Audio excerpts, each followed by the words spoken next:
મારા પપ્પા એક વાક્ય મસ્ત કહેતા, પ્રાથમિક શાળાની અને ખાનગી શાળાની જે કમ્પેરિઝનમાં કેમ પાછળ, તો એક શું કહેતા કે સરકારી પ્રાથમિક શાળાના શિક્ષકને અને ખાનગી પ્રાથમિક શાળાના શિક્ષકને દોડની સ્પર્ધામાં ઊભા રાખ્યા છે અને દોડવામાં પહેલો નંબર સરકારી પ્રાથમિક શાળાના શિક્ષકને લાવવાનો હોય. પણ એના જે હમણાં દીકરીની વાત કરી ને અંજલિની, તો એ 2 દિવસ પહેલાની સ્ટોરી તમને કહું કે અંજલિ 7મા પગાર પંચમાં જે પગાર વધારો આવે એ આપણે શાળામાં લઈ અને એમાંથી કુલર લાવીએ.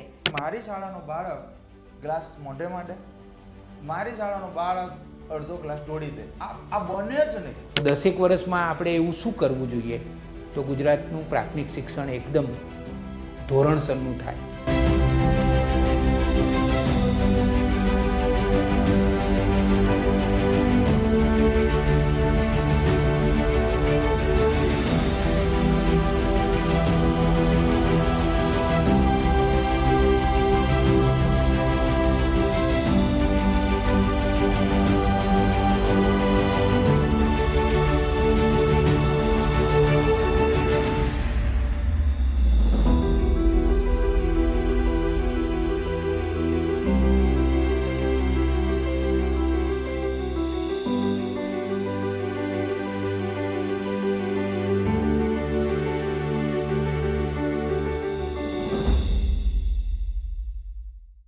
નવી સવારમાં 2 ઉત્તમ શિક્ષકોના સંવાદ સાથે હું રમેશ તન્ના આપનું હાર્દિક સ્વાગત કરું છું. આપ બધા જાણો જ છો એમ નવી સવાર શિક્ષણ વિષયના વધુને વધુ વિડીયો બનાવી રહ્યું છે.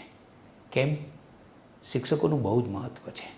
આપણી બધી જ જે સમસ્યાઓ છે ને, બધી જ એટલે બધી જ સમસ્યાઓની કોઈ માસ્ટર કી હોય ને, મુખ્ય ચાવી, તો એ શિક્ષકો છે.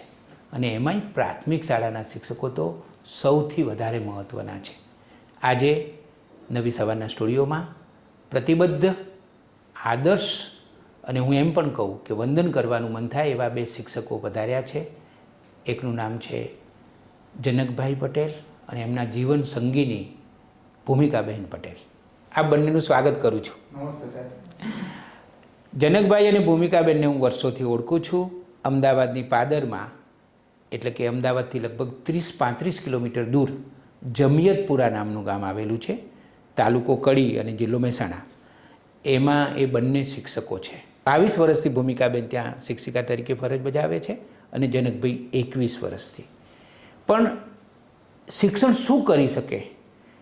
કોઈ ગામનો કાયાકલ્પ શિક્ષણ દ્વારા થઈ શકે એનું જો કોઈ ઉત્તમ ઉદાહરણ હોય તો એ આ જમિયતપુરા ગામ છે. હું તો અનેક વાર જઈ આવ્યો છું. જમિયતપુરાની પ્રાથમિક શાળા તમે જુઓ તો રાજી થઈ જાઓ. મને તો આ શાળા એટલી બધી ગમેલી કે હું મારા મિત્રોને અને સ્વજનોને, મહેમાનોને લઈ અને બતાવું કે જુઓ, શિક્ષણનું કામ જોવું હોય તો અહીંયા આવો. ઘણી બધી વાતો કરવી છે આજે. જનકભાઈ, શરૂઆત એ કરીએ કે તમે લગભગ 21-22 વર્ષથી તમે અહીંયા શિક્ષક તરીકે કામ કરી રહ્યા છો. તો જમિયતપુરામાં તમે જ્યારે પહેલી જ વાર ગયા, મૂળ તો તમે CNના વિદ્યાર્થી છો, CNમાંથી તમે ભણેલા છો. CNમાં હમણાં જ અમે CNના SK શાહ સાહેબનો બહુ લાંબો આર્કવાઇઝ ઇન્ટરવ્યૂ મૂક્યો નવી સવારમાં. એટલે CN પણ મારી મનગમતી પ્રતિષ્ઠિત એક શૈક્ષણિક સ્કૂલ છે. મને પણ CN ખૂબ ગમે છે. તો મને એ જણાવો કે તમે પહેલી વાર જ્યારે શિક્ષક તરીકે જમિયતપુરા ગયા હતા ત્યારે શું સ્થિતિ હતી ગામની? હવે આમાં સાહેબ એવું છે કે જમિયતપુરામાં હું સીધો નોકરીમાં નહોતો લાગ્યો. આમ મારી જે ભરતી રહી 2003ની, એટલે નોકરીના થયા 23 વર્ષ. ત્યાં પાલ્લી ગામમાં હતો. પણ જે શિક્ષણની એક સિસ્ટમ છે એમાં વધ ઘટ થતી હોય અને એમાં હું વધમાં પડ્યો. અને આ જે ગામ છે જમિયતપુરા, એ અને મારું ગામ, મારું વતન, એ બંને પાડોશી ગામ.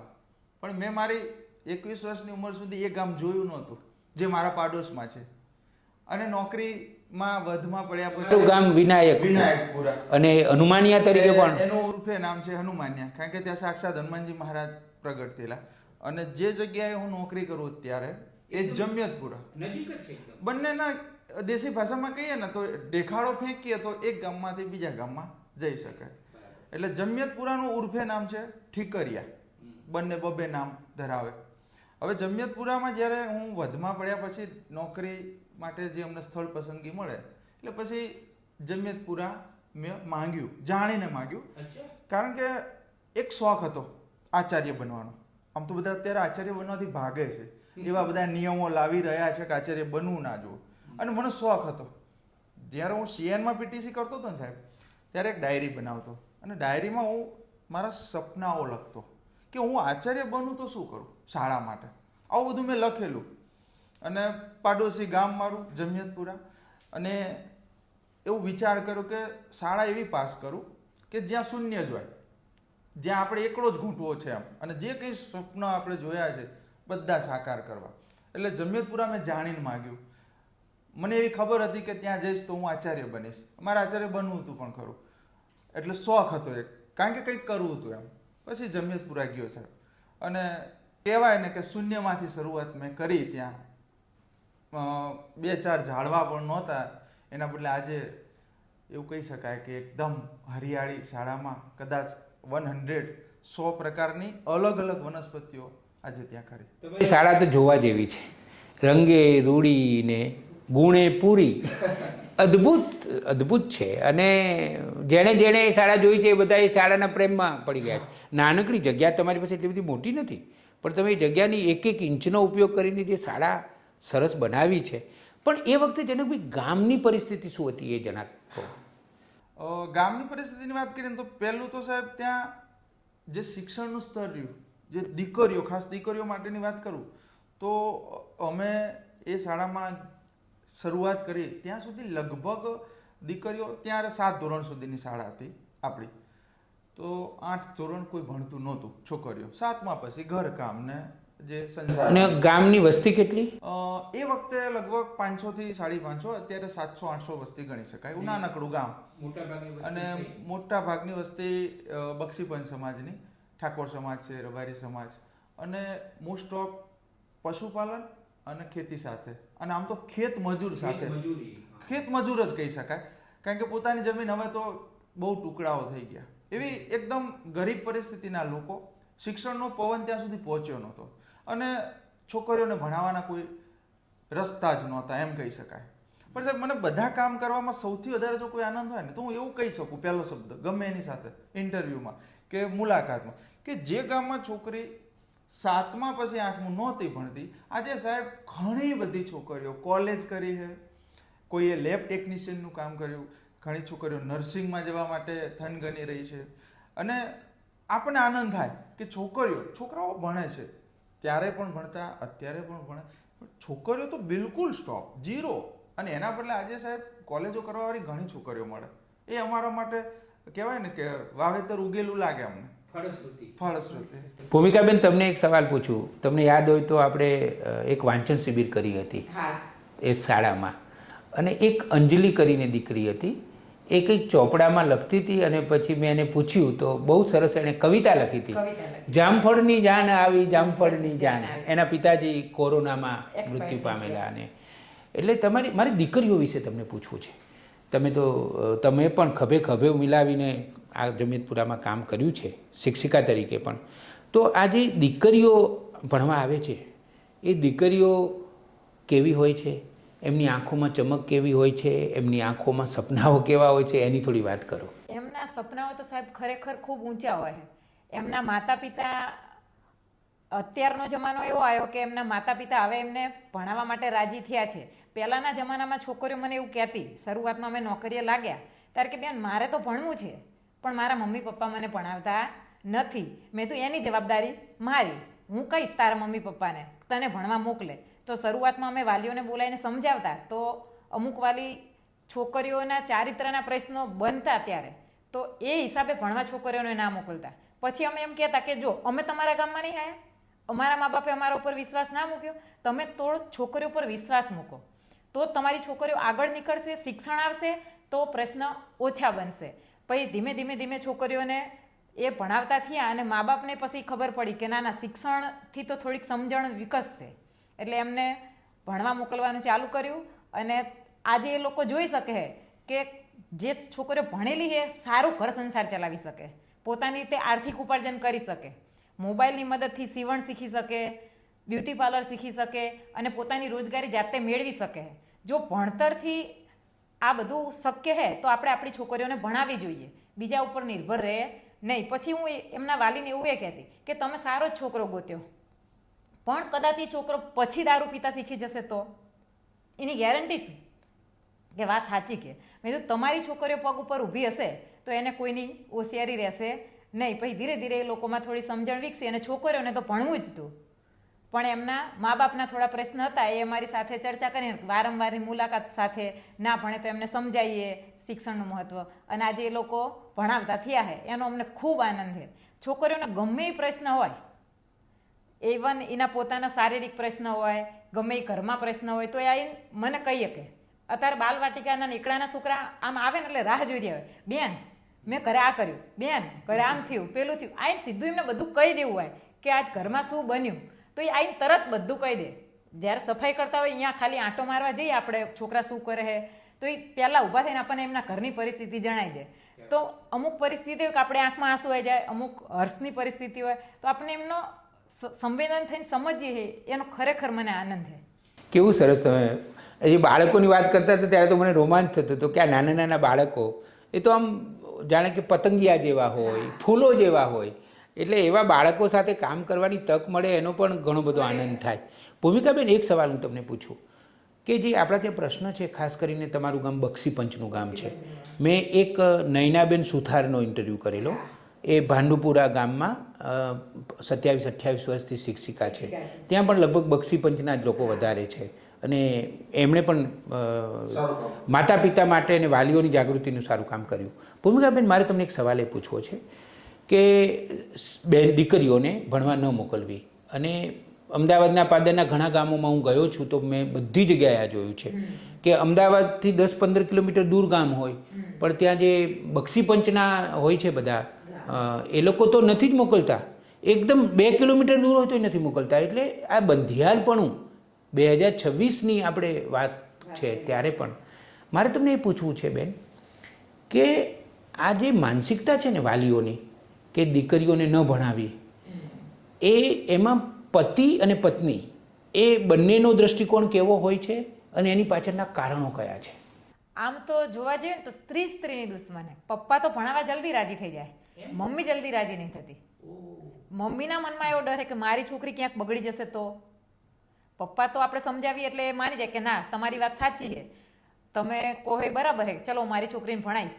પાછા ઘરે જાય એટલે વાતચીત થાય તો પરિસ્થિતિ બદલાઈ જાય, પાછા ફરીથી એમને સમજાવવા પડે. એટલે પપ્પા કરતાં મમ્મીઓ વધારે સંકુચિત માઇન્ડની છે, અને એમાં શિક્ષણનો અભાવ જ છે સાહેબ. જે તે માતા છે એ શિક્ષણથી વંચિત છે એટલે એ જલ્દી સમજી નહીં શકતી. અને જે માતાઓ ભણી ગણેલી છે એ લોકો તરત રાજી થઈ જાય પાછા કે સાચી વાત છે બેન, ભણાવી જોઈએ.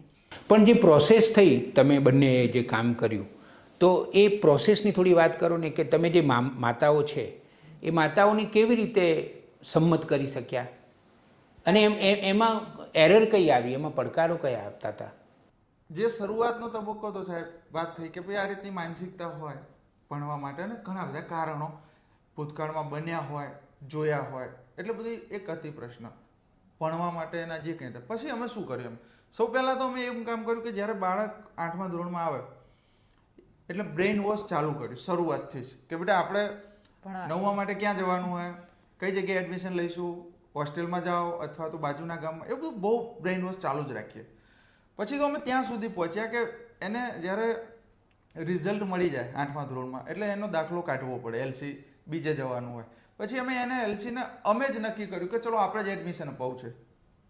અને પછી આજુબાજુમાં જે પહેલાં સંસ્થાઓ હતી, શરૂઆતમાં લગભગ 10 કિલોમીટર નજીકની હાઈસ્કૂલ 10 કિલોમીટરમાં છે, તો જુદી જુદી જગ્યાએ અમે જ એડમિશનો કરાવવા લાગ્યા. એ ના જાય પૂછી લેવાનું કે ભણાવવાનું તો છે જ, ક્યાં ભણાવશો તમે. અને પછી સાહેબ શરૂઆતમાં એવું એ બનતું કે આપણે એડમિશન લેવડાવ્યું હોય, 2-4 દાડા મોકલે, પાછા લાવી દે તો આપણને ખબર પડે કે આ તો પાછા આવી ગયા. પાછા એમને બોલાવીએ માતા પિતાને, ગમે એ સમજાવટથી થોડીક એટલા વર્ષના કહેવાય ને આંખની શરમ આપણી આટલા વર્ષો પછી, તો એની પણ એમને અમાન્ય રાખે આપણી. પછી તો સાહેબ એક એવો જુવાળ બની ગયો શરૂઆતના સંઘર્ષો પછી કે હવે કહેવાનું ના થાય, ભણવાનું જ હોય. આજે સાહેબ જન્મેતપુરાના 40 બાળકો 9, 10, 11, 12માં 2 થી 3 ગાડીઓમાં 10 કિલોમીટર દૂર ધરમપુર હાઈસ્કૂલમાં. હવે અમારે એવું ના કહેવું પડે કે તમારે એડમિશન લેવા, હવે ખબર જ છે કે 12 સુધી ભણવાનું જ છે.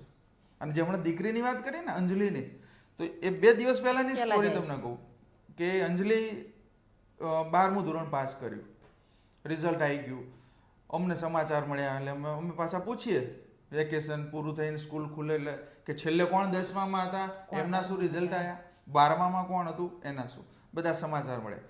પછી કહું 12મા વાળાએ શું કર્યું આગળ ભણવા માટે, સમાચાર મળ્યા કે સાહેબ એ તો ઘેર છે. આ અંજલિની વાત કરું છે, અને એની સાથેની આખી બેચ હતી, બોલાઈ અંજલિને. આ 3 દિવસ પહેલાની ઘટના. અંજલિ એની પાસે ગઈ, હું થોડો કામમાં હતો એટલે મને મળવા નહોતો આવી, એને બધું સમજાય શું વાત થઈ મને ખ્યાલ નહીં, પણ ગઈકાલે આવ્યા મારી પાસે ફરીથી 24 તારીખે. એટલે મેં કીધું શું કર્યું બેટા, મેં એવું સાંભળ્યું તે ભણવાનું બંધ કર્યું, 12મા પછી નથી ભણવાની. ના ના કે સાહેબ બેનને અમને કીધું ને અમે નર્સિંગમાં એડમિશન લઈ આવ્યા, બંને દીકરીઓ નર્સિંગમાં એડમિશન લઈ લીધું. અને એક ત્રીજી દીકરી હતી એની સાથેની જ બેચમાં, એનું નામ અંજલિ, એને નહોતું લીધું. પાછી એને બોલાઈ ગઈકાલને આગલા દિવસે, એને સમજાય કીધું જો આ 2 દીકરીઓ જાય, જે સંગાત હોવો જોઈએ ને જવા માટે, એક માનસિકતા એવી કે એકલી કેવી રીતે જાય દીકરી. મા બાપે મને એક પ્રશ્ન એવો કર્યો હતો કે એકલી છે. હવે આ 2નો સાથ થઈ ગયો. એને કીધું તું અત્યારે પીટીસીનો જમાનો આવશે, પીટીસી કરી શકાય એવો સારો સ્કોપ છે, તો તું પીટીસી કર અથવા નર્સિંગ લઈ લે, પણ તારે ભણવાનું છે બેટા. તો એ પણ મને એગ્રી થઈને જઈ છે કે સાહેબ હું લઈ લઈશ. એટલે અમે ધ્યાન રાખીએ, કારણ કે ઘણીવાર કેવું હોય કે અંગારો તો સળગતો જ હોય, ઉપર થોડી રાખ વળી ગઈ તો આપણે તો ફૂંક જ મારવાની, પાછું ધ્યાન રાખવાનું. મેં 5-7 વર્ષ પહેલાં જ્યારે તમારી આ સ્કૂલ વિશે અને તમારા વિશે લખ્યું ત્યારે જે મને એક અનુભવ થયો હતો, હું આખા ગામમાં પણ ફર્યો હતો, અને એ ગામમાં એક ભાઈએ મને એવું કહ્યું કે આ ભૂમિકાબેન ને જનકભાઈ અહીંયા શિક્ષકો તરીકે આવ્યા એ પહેલાં તો અમારા ગામમાં ટેન્કર ભરીને દારૂ તમારે ભેગો કરવો હોય તો તમને વાંધો ના આવે, તમે આખું ટેન્કર ભરીને દારૂ તમારે ભેગો કરવો હોય તો ભેગો કરી શકો. પણ હવે એ પરિસ્થિતિ નથી, આખી પરિસ્થિતિ બિલકુલ બદલાઈ ગઈ છે એવું એક ભાઈએ મને કહેલું. પણ તમારા ગામના જે સરપંચ ત્યારે જે હતા ને રતિલાલ ઠાકોર, એમણે જે મને વાત કરી હતી એ વાત તો એટલી બધી અદ્ભુતજનક કે મેં વારંવાર લખી પણ છે. પણ મેં પૂછેલું, મેં કીધું કે આ જનકભાઈ, ભૂમિકાબેન અને બીજા શિક્ષકો એમના સાથીદારો એ બધાએ શું કર્યું તમારા ગામમાં? તો મને કહ્યું કે એ તો શિક્ષકો છે જ નહીં, જનકભાઈ ને ભૂમિકાબેન તો એ તો આચાર્ય પણ નથી, એ તો અમારા ગામનો માવતર છે, માવતર. તો કે અમારા બાળકોને ભણવાનું પ્રાથમિક શિક્ષણ પતી જાય પછી કે ક્યાં ભણવું ને શું કરવું ને એ બધું અમને કોઈ ના ખબર હોય ગામમાં, આ બંનેને તો ખબર જ હોય. પછી એક વાક્ય જે કહ્યું હતું ને એ હચમચાવી નાખે એવું હતું. રતિભાઈએ ફોન ઉપર મને કહ્યું, આમ તો હું રૂબરૂ તો અમારે ત્યાં 2-4 વાર મળ્યો હતો, પણ ફોન ઉપર વાત કરતો હતો ત્યારે મને કહ્યું હતું કે નહીંતર અમે કોણ, અમે તો બક્ષી પંચનું ગામ, અમે કોણ, અમે તો બક્ષી પંચનું ગામ, અમારે ઉકરડા ઉપર ઉગવાનું. આ વાક્ય મને રતિભાઈએ ફોન ઉપર કહ્યું હતું કે ઉગવાનું ખરું અમારે, પણ અમે તો બક્ષી પંચના માણસો છીએ ને એટલે અમારે તો ઉકરડા ઉપર ઉગવાનું, એવું મને કહેલું ને હું હચમચી ગયો હતો.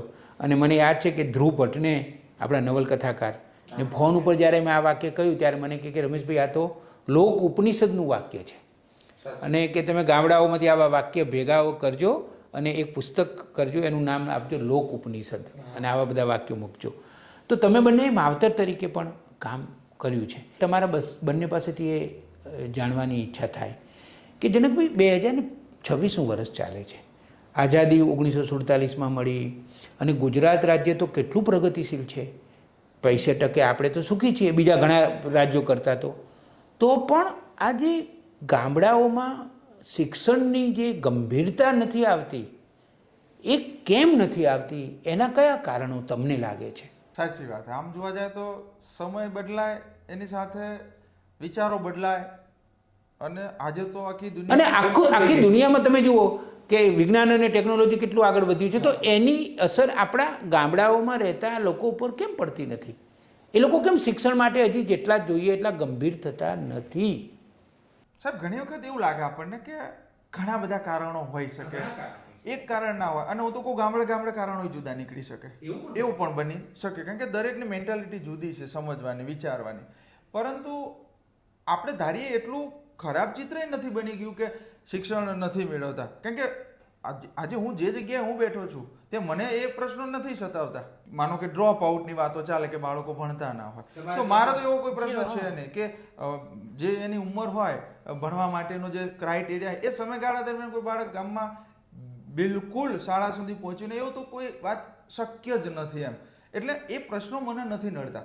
પણ જે ગંભીરતાવાળો શબ્દ તમે કીધો એ સાચો, કે ગંભીરતા નહીં હોવાનું એક કારણ મેં એક વખત અનુભવેલું. એક બાળક, સાહેબ મારે ગઈ સાલે એક પ્રશ્ન એવો બનતો, એક બાળક થોડુંક અનિયમિત બન્યું. એટલા બધા બાળકોમાં બહુ વર્ષો પછી એક પ્રશ્ન સર્જાણો, અનિયમિત થઈ ગયું. હું એને લેવા જાઉં, હું બાઇકમાં બેસાડીને લાવું, ઘણીવાર ખેતરમાં ભાગી ગયો હોય તો પાછો ગોતતો જાઉં, એના પપ્પા એને શોધી રાખે કે અહીંયા છે, ફોન કરે કે સાહેબ તમે આવો, હું એને ચોકીમાં. આવા બહાદુરો હોય છે. આવો કેસ હમણાં જ બન્યો, આટલા વર્ષો ભણવું નહોતું. પછી એને સમજાયો, પૂછ્યું, જો તમે સાહેબ એના મગજમાં કેવું ઘૂસી ગયું, એ શબ્દ મારે તમને કહેવો ખાસ તો એ છોકરાને પછી તો શું હોય કે શાળાથી સીમ ખેતર સુધીનો વચલો રસ્તો હોય, અમે બે એકલા જ હોય, પછી વચ્ચે બાઈક ઊભું રાખવું ને, હું પૂછું ભાઈ કે ખરેખર તને શું પ્રશ્ન, તારે લેસન નહીં કરવું તો મને કહી દે, ચલે તને બીજો કોઈ પ્રોબ્લેમ.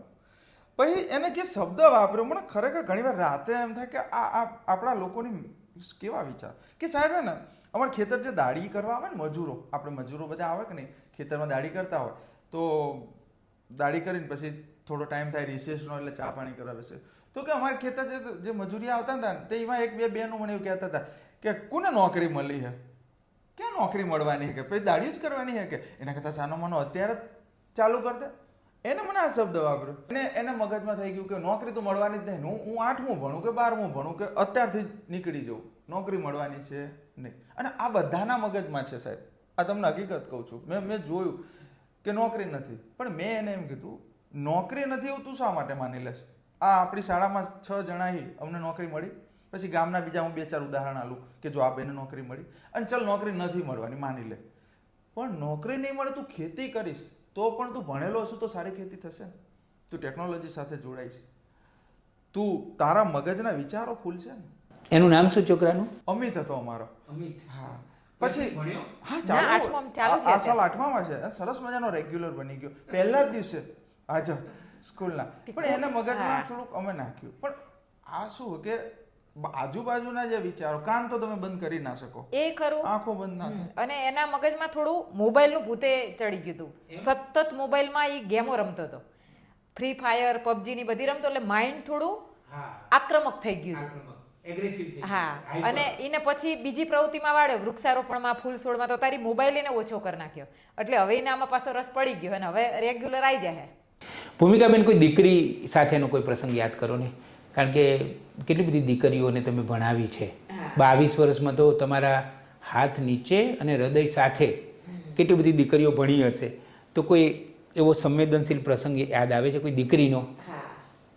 કે બેન એક વાત મારે તમને કહેવી છે કે એનું સોલ્યુશન તમે જ લાવી શકશો, કે બીજા કોઈ નહીં લાવી શકે. કે મેં તો સારું બેટા, તાર જ્યારે સમય હોય ત્યારે આવજે. એટલે ગમે તે અંગત વાત કેવી હોય કોઈ પણ છોકરીઓને, તો એ મારી જોડે આવે. એને હાઈસ્કૂલમાં ભણતી હતી ત્યારે કોઈ છોકરો ગમી ગયો હશે અને એના મમ્મી પપ્પાને એ નહોતું ગમતું, એટલે પછી એને મારી જોડે વાત કરીને પછી બધું સમજાય ને એને પછી પૂરું કરું ત્યાં કે ના ના મેં આ ઉંમર એવી તારી એટલે તને એવું થાય કે બેટા પછી આ બધું થશે નહીં. તો કે પછી એને સમજણ પડી ગયા અને સરસ મજાનું અત્યારે એડમિશન લેશે, નીટની પરીક્ષા આપી.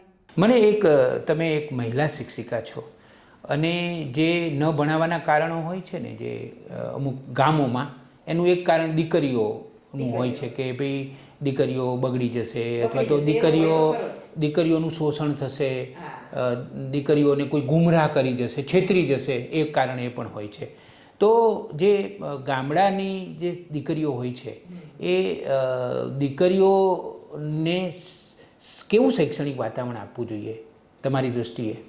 ખરેખર દીકરીઓને ઘર જેવું ઉંફાળું વાતાવરણ મળે ને તો એ છોકરીઓ ખરેખર વ્યવસ્થિત રીતે ભણે અને બધી રીતે એનો વિકાસ થાય.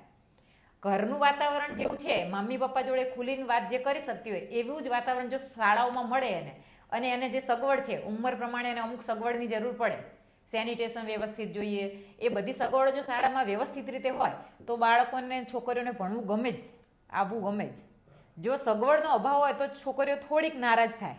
મમ્મી પપ્પાને એવો પ્રશ્ન થાય કે મારી છોકરીઓ ત્યાં ક્યાં જશે, એટલે થોડા અચકાતા. સેનિટેશનની વ્યવસ્થિત સુવિધા હોય અને સગવડ હોય તો મા બાપને ઓછો પ્રશ્ન નડે અને છોકરીઓને શરમ જેવો પ્રશ્ન રહેતો નહીં, એટલે તો એ લોકો સરળતાથી શાળાએ આવે. નામે દિલીપ રાણપુરા, આપણા સાહિત્યકાર, અને એમના પત્ની સવિતાબેન, એ બંને પ્રાથમિક શિક્ષકો હતા અને ઉત્તમ હો. દિલીપ રાણપુરાએ તો પ્રાથમિક શિક્ષક, જે શિક્ષક કથાઓ લખી છે પણ બધા શિક્ષકોએ વાંચવા જેવી છે, અદ્ભુત લખી છે ફરી ફરીને. દિલીપ રાણપુરા હંમેશા એવું કહેતા કે પ્રાથમિક શિક્ષણ છે ને એ સ્ટ્રેટેજીનો વિષય નથી, એ પરિસંવાદનો વિષય નથી, એ કઈ રીતે આલેખો બનાવવાને એનો વિષય જ નથી. એ તો એટલું જ કહેતા કે પ્રાથમિક શિક્ષણ એ પ્રેમ અને લાગણીનો પ્રદેશ છે. જનકભાઈ, તમે જે સરસ મજાનું વાતાવરણ ઊભું કર્યું અને આખી સ્કૂલ બનાવી, એની પ્રોસેસ વિશે મારે થોડું જાણવું છે. દાખલા તરીકે તમારી જે જમિયતપુરાની પ્રાથમિક શાળાની સ્કૂલ છે, એ પહેલાં સ્કૂલની વાત કરીએ તો એમાં વરસાદી પાણીનો સંચય કરવાની પણ તમે સુવિધા કરેલી, આયુર્વેદ ગાર્ડન પણ તમે ઊભો કરેલું, વૃક્ષો, કેટલા બધા વૃક્ષો. તમે તો તમારું ઘર છે વિનાયકપુરામાં, એ ત્યાંય એક સરસ બગીચો કરેલો, એ બગીચો મેં જોયેલો છે, એટલે તમે તો પર્યાવરણ પ્રેમી પણ છો. મારે એ જાણવું છે કે જે આખું તમે એ જે આખી નિશાળ કરી એ કેવી રીતે, તમારી કલ્પના શું હતી, એની થોડી વાત કરો, અને એની બાળકો પર અસર શું પડી. હા, એ વાત એ તો મજા આવે. અને મને દિવસોના દિવસો લગી કેવું ગમે એવી વાતો આ રહી કે, કારણ કે હું પોતે અને અમે અમારું બધા એવું વિચારીએ કે જે કંઈ કામ કરીએ ને એ નક્કર થવું જોઈએ. ખાલી કહેવાય ને કે આપણે દેશી ભાષામાં એવું કેવું હોય કે ગારા ઉપર લીપણ, તો એ ટકે નહીં, ઉખડી જાય ને. એટલે અમે ખાસ વસ્તુ સાહેબ પહેલું તો એવું વિચાર્યું જ્યારે જમિયતપુરામાં પગ મૂક્યો ત્યારથી કે શાળા રળિયામણી હોવી જોઈએ. પહેલી જ વસ્તુ. શિક્ષણ બીજા નંબરે. શાળા બાળકોને ગમવી જોઈએ ને આવવા માટે, એને આકર્ષણ હોવું જોઈએ. અને આપણા જાણીતા વિચારક ગુણવંત શાહ નહીં કહેતા કે એક આચાર્ય શાળાને રળિયામણી પણ બનાવે અને એક એને દયામણી પણ બનાવી શકે. એટલે પહેલો મગજમાં એ વાત હતી કે શિક્ષણને પછી હાથ ઉપર લઉં, પહેલા શાળા જેવી બનાવવું કે મારે બાળકોને શોધવા ના જ જવા જોઈએ, એ જ આવી જાય, સમયસરે આવે અને એને દરરોજે એમ લાગે કે મારે જવાનું શાળામાં. એટલે સૌથી પહેલા શાળાને રૂપાળી બનાવવા માટેના પ્રયત્નો કરવા હતા. અને એના માટે સૌથી મહત્વનું હતું કે શાળાને લીલીછમ બનાવીએ, લીલોતરી, હરિયાળી, અને એના માટે વૃક્ષારોપણ કાર્યક્રમ. અને હું તમને સાહેબ થોડુંક લંબાણથી જ કહીશ એટલા માટે કે આ બધા જે પ્રયોગો છે ને એ ગુજરાતમાં કરવા જેવા પ્રયોગો. હું આજે તમને જે કહીશ ને પ્રયોગો, એ એવા પ્રયોગોની મારે વાત કરવી કે જે 100% સક્સેસ. વૃક્ષારોપણની શરૂઆત કરું પહેલી તો આપણે બધા જાણીએ કે વર્ષોથી કરોડો રૂપિયા વૃક્ષારોપણ માટે ફળવાય, અને એ વૃક્ષોમાંથી કેટલી ટકાવારી કે જે છાંયો આપે, બહુ ઓછી. નહીં તો ગુજરાતમાં આજે 33% વન વિસ્તાર થઈ ગયો હોત જે પ્રમાણે પ્રયત્નો થાય. તો તમે જે વૃક્ષારોપણ કરો છો ને એ છાયા માટે કરો છો, એનો છાંયડો માટે, અને મોટા ભાગે જે વૃક્ષારોપણો થાય છે એ ફોટા માટે થાય છે. એટલે હું એ જ વાતને આગળ લઈ જાઉં, એ ફોટા માટે જ ચાલી રહ્યા વૃક્ષારોપણ. હવે સાહેબ અમે એક પ્રયોગ કર્યો કે શાળામાં તો અમે વૃક્ષો વાયા, ઉછેર્યા, અને શાળા તો નાની, કમ્પાઉન્ડ નાનું, એટલે વૃક્ષો ઉછેરવાની, નવા લગાવવાની જગ્યા ના રહી. પછી એક નવો પ્રયોગ શરૂ કર્યો કે દર વર્ષે બાળકોને વૃક્ષ આપવાનું વાવવા માટે, પણ ફળાવું ઝાડ આપવાનું. અમે નક્કી કર્યું કે ફળવાળું ઝાડ આપવું, કે ડાડમ છે, સીતાફળ, ચીકુ, આંબા, પછી આંબળા, એવા ફળ ઝાડ આપવાના. એનો પાછળ બે કારણ. એક, થોડી લાલચ કે આ ફળ હું વાવીશ તો જાંબુ આવશે તો જાંબુ ખાવા મને મળવાના છે, દેખીતી વાત છે. એટલે અમે ફળ ઝાડ આપવાના ચાલુ કર્યા કે આપણે ફળ ઝાડ આપવાના, તમે તમારા ખેતરમાં, વાડો હોય, જગ્યા હોય ત્યાં વાવો. હવે એમાં શરત એક એવી હતી સાહેબ કે આપણે હમણાં વાત થઈ ને કે ફોટા માટે વૃક્ષારોપણ થાય, તો અમે ફોટો પડાવરાઈએ ક્યારે? બીજા વર્ષે. આ વર્ષે જે વૃક્ષ વાવ્યું ને એનો ફોટો બીજા વર્ષે એ જગ્યાએ એની સાથે સેલ્ફી લઈ અને પોસ્ટ કરવાનું કે સાહેબ ગઈ સાલ અમે જે વાવ્યા હતા એની સ્થિતિ આજે આ છે, અને એને મનપસંદ વૃક્ષ આપવાનું. પછી બીજા વર્ષે એ ફોટો આવે એનો, તો અમે જે આ વર્ષે નવેસરથી જે વૃક્ષો લાવ્યા હોય એમાં એને ચોઈસ કરવા માટે ચાન્સ મળે કે ભાઈ હવે તારે શું લેવું. તારું છોડ છે એટલે હવે તને પસંદ કરવા મળશે, નહીં તો પછી જે વધે આપીશું. એના કારણે સાહેબ એવી જબરજસ્ત ક્રાંતિ થઈ. આજે જમશેદપુરામાં ઓછામાં ઓછા 250 થી 300 ફળ ઝાડ ઘરે ઘરે છે જેને ફળ આવે. અને એક વસ્તુ એનાથી શું સાહેબ જબરજસ્ત ફાયદો થયો, આજે દરેકના ઘરે લીંબુડી છે સાહેબ. મહેમાન આવે તો લીંબુ શરબત, કોઈ ટેન્શન. જાંબુ તો ઢગલે ઢગલા ઠેલિયું ભરીને મારી શાળામાં આવે. અમે જે બાળકોને આપ્યા એને જાંબુ આવવા માંડ્યા. એનાથી એક ઇનડાયરેક્ટલી શું ફેર પડ્યો કે બાળકો જે આપણે કહેતા ને કે ચલો કેરીઓ પાડવા જઈએ ને કોકના વાડામાં ઘૂસી જાંબુ પાડીએ, સાહેબ નવાઈ જ ના રે કોઈ. દરેકના ઘરે જાંબુ છે, દરેકના મોટા ભાગના ઘરે સીતાફળ આવે છે, જામફળ આવે છે. ફળો તો પોતિકા થઈ ગયા, ચોરી કરવાનો પ્રશ્ન જ ના રહ્યો. અને આ સક્સેસ છે. હું સાહેબ આમ ડંકાની ચોટ ઉપર કહું કે પ્રયોગ કરો જ છો, વૃક્ષો વાવવા છે તો એવા વવરાવો ને સાહેબ. રોડની ધારે આપણે, મેં સાંભળ્યું હોય, ગયો નથી, કે દક્ષિણ ગુજરાતમાં જેમ આપણે રોડની બંને બાજુ બાવળ છે ને ત્યાં આંબા છે, તો બાવળ વાવો કે આંબો વાવો, એવા ઝાડ વવરાઈએ ફળ. અને પક્ષીઓનો ફાયદો, એનું ખાવાનું થાય. તો આ એક જબરજસ્ત સક્સેસ મારી શાળાનો પ્રયોગ છે કે જેમાં અમે વૃક્ષારોપણ સફળ બનાવી દીધું. આજે ખૂબ લોકો, અને હા એ આગળ વધીને કહું કે હવે શું થાય, દર વર્ષે અમે જુલાઈ મહિનામાં સારો વરસાદ થાય એટલે વૃક્ષો લાવી જ દેવાના. જેટલા છોકરા એટલા નહીં લાવવાના, કારણ કે હવે ગામવાળા મને કહેવા આવે કે સાહેબ તમે લાયા ફળ ઝાડ, આ વખત મને આ આપજો, હવે મને આ આપજો. એને ખબર પડી કે મારા શેઠે જાંબુડો છે તો જાંબુ નહીં લેવો સાહેબ, તો આપણે જામફળ આપજો ને. તો હું લગભગ અમારી સંખ્યા હોય ને એના કરતાં બીજા 100 ઝાડ વધારે લાવું, બધાને આપવાના, જે ગામના આવે વાવ. અને વચ્ચે સાહેબ અમારે નેશનલ કક્ષાના એવોર્ડ માટે નોમિનેટ થયા હતા, જળ એવોર્ડ માટે, અને દિલ્હીથી ટીમ આવી હતી. અને આ તમે જે પ્રશ્ન કર્યો એ જ વાત થઈ, વાતમાંથી વાત નીકળી. અને મેં સાહજિક ભાવે એવું કીધું, આ સ્ટોરી કીધી વૃક્ષારોપણની. અને હું એવું બોલ્યો કે 301 ઝાડ આ રીતે ગામમાં છે. આ તો બહુ હોશિયાર વ્યક્તિ હોય, સચિવ કક્ષાની વ્યક્તિઓ, એટલે બહુ પ્રેમથી મને કીધું કેવું સરસ કહેવાય સાહેબ કે હમ દેખ સકતે હૈ. એમણે મને હલકે કરીને એટલું જ પૂછ્યું કે અમે જોઈએ કે તમારે 300 ઝાડ કહો ફળના, ચલો. અને પછી સાહેબ ગામના છેડે સૌથી પહેલા લઈ ગયો અને ઘરે બેઠા, કાકા બેઠા હતા અને બરાબર પાણી જ પાતા હતા, એક ચીકુડીને ખાટલો ઢાળીને બેઠા.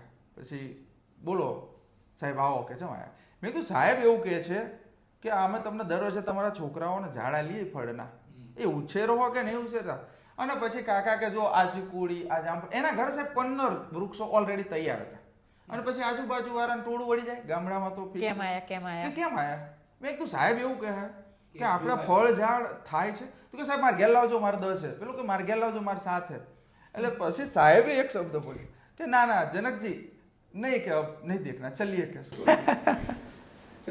પણ મને એવું કહેવાનું મન થાય કે શિક્ષણ વિદ્યા દ્વારા તો ગામને ફળ મળ્યું, એ તો પેલું ફળ વિકાસનું ફળ.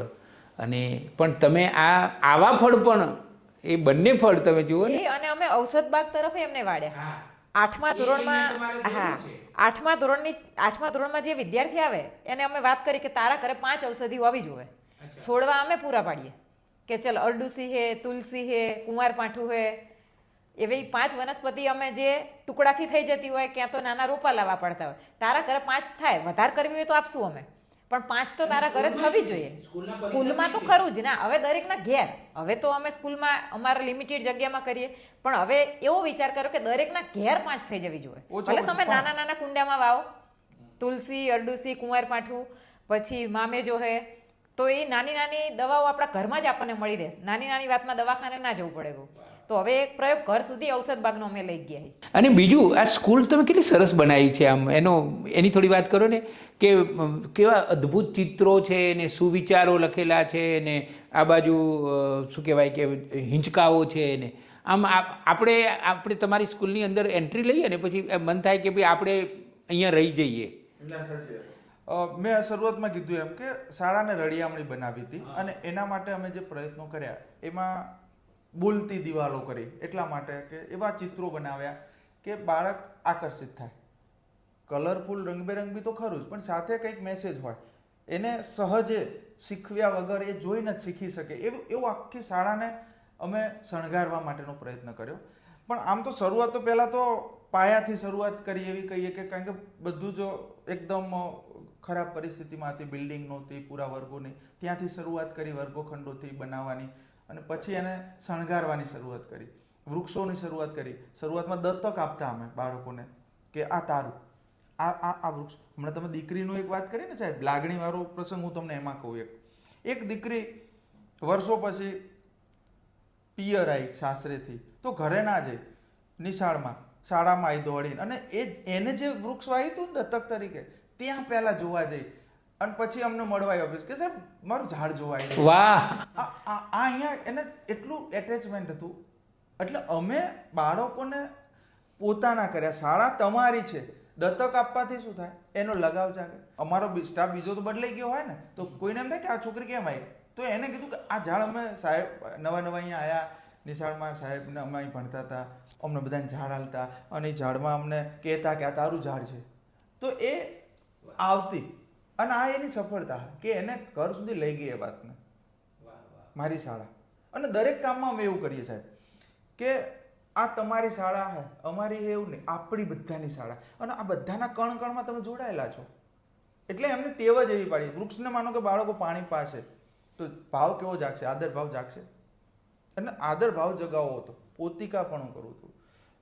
પાણીની વાત કરું તો સાહેબ અમે આખી સ્કૂલમાં ટપક પદ્ધતિથી પાણી આપીએ, આખી સ્કૂલમાં ડ્રીપ ઇરિગેશન. એટલે એના મગજમાં અત્યારથી બાળકને શું થાય કે પાણી બચાવવાનું છે, પાણીનું ટીપે ટીપું કિંમતી. આપણી શાળામાં આપણે ડોલું ભરીને પાણી પાતા નથી, એની ખબર પડી. પછી આ જ વસ્તુને વધારે મજબૂત કરવા માટે પાણી પીવા માટેની જે અમારી સગવડ છે ત્યાં પણ અમે અદ્ભુત પ્રયોગો કરીએ. અમે એવું નક્કી કર્યું કે પહેલાં તો પાણી ઊંચેથી પીવાનું.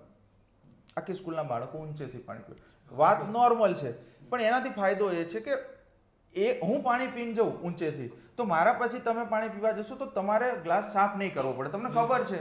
એટલે પાણી પહેલું તો કેટલું બચે સાંજ સુધીમાં, કોઈને ગ્લાસ વિસળવાનો છે નહીં, કમ્પ્લેટ. બીજું, પાણી જેટલું પીવું છે એટલું તમે 3 વાર લો, 4 વાર લો, પણ તમે પાણી અડધો ગ્લાસ ઢોળશો નહીં. સાહેબ આ વાતને હું એટલી બધી મજબૂતાઈથી કહી શકું કે નેવર, ક્યારે એવું ના બને કે મારી શાળાનો બાળક ગ્લાસ મોઢે માંડે, મારી શાળાનો બાળક અડધો ગ્લાસ ઢોળી દે. આ બને જ નહીં. કોઈ પણ એની ટાઈમ તમે ચેકિંગ કરો, છાનામાના સુપાઈને, આ બધું મેં પાછું કર્યું છે. એટલે કહું, શરૂઆતમાં જ્યારે અમારા નવા બાળકો આવે બાલવાટિકાના, તો એને તો ટ્રેન કરવા જોઈએ ને. તો હું ઓફિસના કોઈ ખૂણે ઊભો હોય, છાનામાના ક્યાંક ઊભા રહેવાનું, જોવાનું એ શું કરે. અને પણ પછી સાહેબ આજે તો હું કહી શકું, એક પણ બાળક ગ્લાસ મોઢે ના માંગે. આ વાત નાની છે, એની બહુ મહત્વ, કેટલું બધું પાણી બચે. અને એના કારણે તો અમે જળ એવોર્ડ 2 લીધા સાહેબ, નેશનલ 2 એવોર્ડ લીધા વોટર મેનેજમેન્ટમાં. હા, એક તો આ વસ્તુ, અને ચોમાસાનું જે પાણી ડ્રીપ રેઇન વોટર, વરસાદી પાણીના સંગ્રહ માટે અમે 2 પ્રયોગો કર્યા. એક તો આખી બિલ્ડિંગનું પાણી સંગ્રહ કરવા માટે એક ટેન્ક બનાવી મોટી, એટલે એમાં એનો સંગ્રહ થાય. પણ વરસાદ તો 3 મહિના સુધી આવે, ટેન્કની કેપેસિટી તો એની મર્યાદા હોય. એક સારો વરસાદ પડે ને 2 કલાક તો પણ ટેન્ક તો પૂરે. અમે એની સાથે rain water recharge, rain water harvesting તો કર્યું સંગ્રહ માટે, પણ રેઇન વોટર રિચાર્જની સિસ્ટમ સાથે કરી દીધી. એટલે હવે શું થાય, અમારી જે બિલ્ડિંગ છે એનું જે વરસાદી પાણી છે એ જેટલો સંગ્રહ થવાનો હોય એ થઈ જાય. પછી ઓટોમેટિકલી આખા ચોમાસા દરમિયાન કેપેસિટી જેટલી હોય ત્યાં સુધી જમીનમાં ઉતર્યા જ કરે, રિચાર્જ થાય. 2 એવોર્ડ અમે મળ્યા, એક સ્વચ્છ વિદ્યાલયમાં મળ્યો અને એક આ જળ એવોર્ડ, ચોથો જળ એવોર્ડ અમને મળ્યો. અને પર્યાવરણ સ્વચ્છતા તો ખરી જ, સ્વચ્છતા તો ખરી જ. એ તો ખરું જ. પછી આરોમાંથી જે વેસ્ટ પાણી નીકળે, છોકરાને ચોખ્ખું પાણી પીવડાવીએ, તો આરોમાંથી વેસ્ટ નીકળેલું પાણી અમે એક પીપળામાં સંગ્રહ કરીએ. એમાંથી જ મધ્યાહન ભોજનના વાસણ સાફ કરવાના, પોતું કરવાનું, એ પાણી એ વેસ્ટ નહીં જવા દેવાનું, એનો એ ઉપયોગ કરી લેવાનો. એનો શાકભાજી ધોવા બધું એ જ પાણી વાપરવાનું, આરોમાંથી. આપણી જે સંપત્તિ છે બધી, આ પ્રાકૃતિક સંપત્તિ, એનો બરાબર ઉપયોગ કરવાનો. હા, બરાબર. અને બાળકોને એ વસ્તુને પ્રેક્ટિકલી સમજાવવા, અને એ શિક્ષણ એમનું પણ કેળવણી થાય ને. એક વસ્તુ છે કે આપણે એને માત્ર થિયરિકલ સમજાયો હોય કે આનાથી આમ થાય, આને આમ કરવું પડે, ત્યાં સુધી જ્યાં સુધી જાત સાથે જોડાય નહીં ત્યાં સુધી એટલું બધું એનું જાગે નહીં ભાવ. પણ આજે એ જ ઉછેર છે એટલે ઓટોમેટિક સંપત્તિની કિંમત તો સમજાશે. આજે એક ડાળખી તૂટી જાય પણ મહેનત જ ના કરી હોય તો એ ડાળખીની કિંમત નહીં. બાકી આજે અમારી શાળામાં એટલું મને ખબર કે કદાચ સ્કૂલના કમ્પાઉન્ડમાં કોઈ વૃક્ષના 4 પાંદડા જો એક સાથે પીળા પડી ગયા છે તો છોકરાઓ કેવા તો આવે ને આવે કે સાહેબ એકદમ જુઓ કે આ છોડને કંઈક થયું તો એને કેટલું લાગ્યું? ઈયળ દેખાય ક્યાંક કાણું પાડે, સાહેબ આમાં ઈયળ હે, આમાં આમ થઈ ગયું, આમાં કાણા પડી ગયા હે. આ તો કેટલી મોટી વાત છે કે 4 વૃક્ષોના પાંદડાઓ જો પીળા પડી ગયા તો પણ તમને કેવા આવશે? કેવા આવે છે એને અમે જોડ્યો છે સાહેબ એને. અને માત્ર પર્યાવરણની નહીં વાત કરું, શાળાના અમે શું કરીએ સાહેબ, 1 કિલો વ્હાઇટ સિમેન્ટ રાખીએ સ્કૂલમાં 12 મહિના, ગમે ત્યાં ટાઈસુમાં થોડી ગેપ થઈ ગઈ હોય તો જાતે ભરી દઈએ. થતાં જ કરી દેવાનું. એક નાનકડી તિરાડ પડે તો આખા બંધ તૂટી જતા હોય. શાળાને સાચવવી હોય તો કેમ આપણે ઘરમાં કેવું કરીએ કે એક પાણીનું લીકેજ થાય તો પ્લમ્બરને સીધા બોલાવી દઈએ. ગમે એ કામ, પંખો ક્યારે બંધ રહે કલાક ઘરમાં, તો મારી શાળામાં કલાક બંધ ના રહે. દરેક ભૌતિક સગવડ A to Z હાલતમાં રેડી હોવી જોઈએ. તો બાળકો ક્યાંક તિરાડ પડી હોય ને તો પણ દોડીને કહેવા આવે કે સાહેબ અહીંયા તિરાડ છે. એમને ખબર કે આપણે નિશાળમાં સિમેન્ટ તો રાખે જ છે અને સાહેબો તો જાત જ ભરવાના, જાત જ કરી દેવાનું, કડિયા બોલાવાના નથી, તો પાછું સાંજે થઈ જાય. મારા દીકરા આલાપને લઈને હું આવેલો વર્ષો પહેલા, તો તમારી સ્કૂલ જોઈને મારા બાળકોને એટલે કે મેં કહ્યું કે આલાપ તને આ સ્કૂલ કેવી લાગી? તો કે આપણા બાળકોને અહીંયા જ ભણાવવા જોઈએ એવી લાગી, એવો એણે પ્રતિભા. એ આલાપ એકલાય નહીં હો, જેટલા મહેમાનોને લઈને હું આવ્યો છું બધા મહેમાનોએ કહેલું કે આ સ્કૂલ તો એટલી બધી સરસ છે એવું કહેલું. પાણીની વાત નીકળી છે તો પેલું આરોવાળી વાત પણ આપણે કરી લઈએ કે આ તે બાળકોને ઠંડુ પાણી મળે એટલા માટે તમે શિક્ષકોએ, કારણ કે મને યાદ છે જનક કે જ્યારે હું આવ્યો અને મેં આરોવાળી વાત તમારી પાસેથી સાંભળી, એ જ દિવસોમાં કોઈ ગુજરાતની શાળામાં આરોનું બહુ મોટું કૌભાંડ આવેલું અને બહુ મોટી રકમ શિક્ષકો અને આચાર્યો ખાઈ ગયેલા. એ સમાચાર છાપામાં રોજ આવતા હતા. એ જ વખતે મને જાણવા મળ્યું કે આ એ તો શિક્ષકોએ ભેગા મળીને એ વાત કરો ને ભૂમિકાબેન. બાળકો અમારે બહાર પીવાના પાણીની ટાંકી હતી ત્યાં જ પાણી પીતા, અને અમે ક્યારથી પાણી ત્યારે નતા લઈ જતા. બાળકની સંવેદના આપણને ક્યારે સમજાય? બાળક જે પાણી પીવે છે એ જ પાણી આપણે પીએ તો આપણને સમજાય કે શું તકલીફ પડે છે. પહેલા શરૂઆતમાં અમે માટલી ભરતા, પછી માટલી ભરવાનું અમે બંધ કર્યું. છોકરા જ્યાં પીવે ત્યાં જ અમે પાણી પી લેતા. તો ઉનાળામાં અમને તકલીફ પડે ને પાણી પીવામાં, એટલે અમને ખબર પડી કે બાળકોને ઠંડા પાણીની જરૂર છે, ચોખ્ખા પાણીની જરૂર છે. ત્યારે અમારી પાસે બજેટ નહીં, તો પહેલાં ખાલી અમે યુવી લગાવ્યું કે જેમાંથી ખાલી કચરો નીકળે અને ઠંડુ પાણી થઈ અને બાળકો પી શકે. અને હવે તો આરો સાથે કુલર. અને એમાં અમારા સાહેબ જે વાત કરી કે હવે આપણે 7મું પગાર પંચ આવવાનું છે, 7મા પગાર પંચમાં જે પગાર વધારો આવે એ આપણે શાળામાં લઈ અને એમાંથી કુલર લાવીએ. તો અમે 4 શિક્ષકો ત્યારે હતા, તો 4 કે સારું કે લઈ લેવાનું. અમે 2 તો હતા જ, બાકીના 2 હતા. તો એમને કીધું, અમારે એમને કહેવું પડે ને કે તમે તમારા ઘેર જઈને પૂછજો તમારા ઘરવાળાને કે જે કંઈ વધારો આવે 7મા પગાર પંચનો એ અમારે 1 પગારમાં જે વધારો આવે એ નિશાળમાં આપવાનો. તો એમના ઘરવાળાએ એવું કીધું કે તારે અમને પૂછવાનું હોય કે સાહેબ કે એટલે આપી જ દેવાના હોય કે. અરે વાહ! એટલે શિક્ષકોએ પછી હા, અમે શિક્ષકોએ મળીને 60,000 રૂપિયા ભેગા કરી અને આરો અને કુલર અમે ત્યાં લાઈન લગાવી. બાળકો ઠંડુ પાણી પીતા થઈ ગયા. એમાં પાછી એક વસ્તુ મેરું વાતમાં કે 7મા પગાર બંધનો જે વધારો આવવાનો હતો 1 મહિનાનો, એ તો કુલર આવે એવું નહોતું. મને એમ હતું, સપના એવા હતા કે અમારો પગાર 10,000 રૂપિયા વધી જશે, પણ 10 નહોતા વધ્યા, બહુ સામાન્ય વધ્યા હતા. એટલે પછી હું થોડોક પેલામાં હતો, અસમંજસમાં. એટલે અમારા ટીચરોને કીધું કે સાહેબ તમે શું આમ વિચારો છો? એટલે મેં કીધું આપણે એવું વિચાર્યું હતું કે ભાઈ 7મા પગાર બંધના વધારામાં કુલર લાવીએ, પણ એ હકીકતમાં કુલર ના આવે ને. એટલે પછી મેં આ જે વાત કરી ને કે ભાઈ તમારા પતિદેવને પૂછવું પડે, બહેનો હતા બંને બાકીના, હું એક પુરુષમાં હતો. એટલે એમના પતિએ એમ કીધું હતું કે તારે ATM કાર્ડ આપીને ખાલી પાસવર્ડના 4 આંકડા સાહેબને કહી દેવાના હોય ને, એમને જે લેવા હોય લઈ લે ને. એવો શબ્દ વાપર્યો. તારે પૂછવાનું ના હોય ને, તમારે પૈસા સાહેબ કેટલા થશે એવું નહીં કહેવાનું, તમારે ATM કાર્ડ આપવાનું તમારા સાહેબને અને 4 આંકડા પાસવર્ડના કહેવાના કે સાહેબ એટલે ઉપાડી લેજો. અને પછી અમે સાહેબ કુલર લાયા, સરસ મજાનું આરો સિસ્ટમ વિકસાઈ, અને આજે વર્ષોથી એટલે લગભગ 7-8 વર્ષ પહેલાથી અમે પાણી ઠંડુ બધું જાતે સરસ ચાલે. એટલે આ એક ઇમ્પેક્ટ ઊભી થાય કે આપણી સાથે આપણો સ્ટાફ પણ જોડાય અને એને પણ એવી પોતીકીની જાગે ને ભાવના. પણ અને એમના ઘરના ને એવું કે સાહેબ કરે હે, ખોટું નહીં કરતા, તાર પૂછવાનું જ નહીં. અને મારે આનંદ વ્યક્ત કરવો છે કે મારા જે પોઝિટિવ શ્રેણીના કુલ 10 પુસ્તકો થયા છે, એમાંનું એક પુસ્તક મેં આ જે જમિયતપુરા પ્રાથમિક શાળા છે એના 5 શિક્ષકોને સમર્પિત કર્યું છે, અર્પણ કર્યું છે. એ મારા માટે ગૌરવની વાત છે, કારણ કે આવા શિક્ષકો હોય જેટલા વંદન કરીએ એટલા ઓછા છે.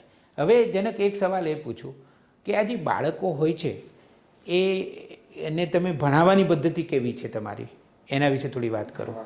આમ જનરલી જ્યારે શાળાઓની વાત નીકળે અને પછી જ્યારે એના દેખાવની વાતો કરતા હોઈએ કે આટલી રૂપાળીને બધી સગવડો, એટલે ક્યાંક માણસમાં ક્યાંક ખૂણે ઘણા બધા લોકો વિચારે કે રૂપાળી શાળા શું કરવાની, શિક્ષણ કેવું છે. હા, એટલે મેન્ટાલિટી આપણી જે છે ને કે પીળું દેખાવું ગમે એમ કરીને, એમાં એક આ વાત આવતી હોય. કારણ કે હું તો 23 વર્ષના અંતે એક એવા ખબર પડી મને એમ કે તમે ગમે એ કરતા હોય પણ એમાં ક્યાંક એ જ વસ્તુ હોય કે ક્યાં આપણે ખામી શોધીએ. તો મેઇન વાત શિક્ષણ. અને મેં આ બધું સાહેબ કર્યું ને શિક્ષણના ભોગે નથી કર્યું. અમારો એક ધ્યેય તો છે, ધ્યેય મંત્ર શિક્ષણ પહેલું. શિક્ષણ તો શ્રેષ્ઠ હોવું જ જોઈએ, આ તો જરૂરી જ છે એની આસપાસ, પણ શિક્ષણ પહેલું. અને જે અમારી સંખ્યા છે ને અત્યારે હાલ એમાં 15 થી 20 બાળકો તો ગામના પાણી અને પાણા ભણે છે. હવે એ ક્યારે ભણતા હશે? શિક્ષણ મેળવવા માટે અમારી પાસે ભણેલી દીકરી એના સાસરે જાય તો અહીંયા તો ના જ ભણાવે બાળકને, ફિક્સ જ છે. જ્યારે સર્વે થાય ને ફેબ્રુઆરી મહિનામાં તો એના સાહેબને કહે કે અમારે તો ત્યાં એના મામાને ઘેર ભણાવવાની. એટલે આ સ્થિતિ, અને એમને વિશ્વાસ છે. કેટલી સારી સ્થિતિ. જ્યારે મને ખબર પડી ને કે આ જમિયતપુરા ગામમાં તો ભાણિયાઓ અને દીકરીઓ, ભાણીઓ ને ભાણિયાઓ તો અહીંયા રહીને ભણે છે, ત્યારે મને એટલી બધી નવાઈ લાગી હતી. મેં કહ્યું ભાઈ વર્ષો પહેલાં એ ગુજરાતમાં રિવાજ હતો, પણ હવે મેં તો એ રિવાજ તો તમારા ગામમાં તો કેટલું બધું છે. એટલે જે દીકરીઓ તમારા ત્યાં ભણી હોય એમને એવી જ ઈચ્છા થાય મારા સંતાનોને તો હું અહીંયા જ ભણાવું. એટલે શિક્ષણમાં જો પાયાની જે 4 બાબતો છે કે ભાઈ વાંચન લેખન ગણન છે, એ પાયાની વાત છે. બાળકને એના ધોરણની કક્ષા પ્રમાણે વાંચન હોવું જોઈએ, લેખન હોવું જોઈએ, ગણ, આ 3 વસ્તુ તો પાયાની છે. પછી બધું ચાલુ થાય. પછી કદાચ એની કેપેસિટી પ્રમાણે થોડું ઘણું વધતા ઓછા પ્રમાણમાં આવડે. પણ એક વસ્તુ અમે આટલા વર્ષો પછી એક વસ્તુ ઉપર એવા આવ્યા કે 99% બાળકને એની કક્ષા પ્રમાણે ન આવડે એ બને નહીં. અમે એવા એક નિષ્કર્ષ ઉપર આવ્યા છે, બીતા શબ્દ વાપરું, 99%. એક ગુજરાતી કહેવત છે કે હલાયા વગર દાજવું. આપણે કંઈક રસોઈ બનાવી હોય અને કંઈક ચડતું હોય ખીચડી કે, અને પછી અમુક ટાઈમે જો ચમચો લઈને હલાવીએ નહીં તો નીચે દાજી જો બગડી જાય. એમાં શિક્ષણમાં પણ હલાયા વગર દાજે. તમે બાળકને સતત હલાવતા રહેવું જોઈએ ને, એના સુધી પહોંચવું પડે. પહેલાં તો વ્યક્તિગત બાળક સુધી એની શું ખામી છે, એને કયા કારણથી નથી આવડતું. એટલે જે મેં કીધું ને ભાણિયા ભણવા આવે એ સિવાય બીજો એક વર્ગ મારે ત્યાં ભણવા આવે છે. એ કયો કે એને એના કક્ષા પ્રમાણે જ્યારે નથી આવડતું એટલે એ લોકો મોટી આશા લઈ અને અમારા ત્યાં મૂકે. એટલે હવે અમે આટલા વર્ષના દાખલા તરીકે 5મા ધોરણમાં હોય, અમારો કે વાંચતા નથી આવડતું, કદાચ શું આવડે અથવા અંગ્રેજી નથી આવડતું, એની કક્ષા પ્રમાણે નથી આવડતું, અને એના મા બાપ તો એ લોકો તમારે ત્યાં આવે. હા, એ અહીંયા લઈને આવે. એટલે હવે આટલા અનુભવથી અમને એવું લાગ્યું કે ભાઈ એ બાળક આવ્યું, એના પાછળ મહેનત કરી, થોડીક એક્સ્ટ્રા મહેનત કરવી જ જોઈએ. પણ એ પછી જો તૈયાર થઈ જતું હતું, તૈયાર થાય છે, તો એનો મતલબ એવો થયો કે એ હલાયા વગર દાજ્યું હતું ક્યાંક. એ મન બુદ્ધિ નહોતું, એની ક્ષમતા શીખવાની ઓછી કદાચ હોઈ શકે, પણ એ અણસમજ નહોતો, એને આવડે એવું હતું પણ ક્યાંક કદાચ પ્રયત્ન ના થઈ શક્યો હોય. એટલે અમારી ઉપર એક આ જવાબદારી વધતી જાય. હવે એવી આશા સાથે લોકો આવે એટલે અમને હવે થોડો ડરે લાગે કે ભાઈ બધા હવે એવી આશા લઈને આવે છે, અહીંયા મૂકશું એટલે બધું આવડી જશે.